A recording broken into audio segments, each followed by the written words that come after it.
Alright guys, so at this video, I will tell you what is my secret or other way around to solve this question. 6% of 20 is what? So at this point, ito yung kanyang solusyon. Okay? Pero gagawa tayo ng shortcut. So ang ginagawa ko nito guys, 6% is 0.06 in decimal form.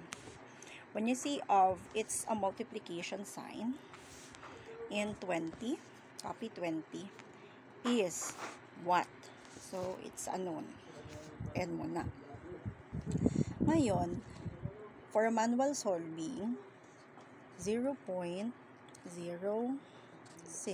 times 20. 0, 0, 0, 0, 6 times 2, 12. 2 times 0, 0, bring down 1, and 0. Next is count 1, 2. Diba yan? So, 0, 2, 1, 0.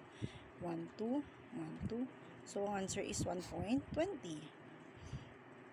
Ang answer pa rin dito, 0.06 times 20 equals 1.20.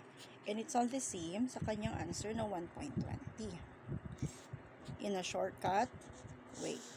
So, mas mabilis ito kaysa ganito.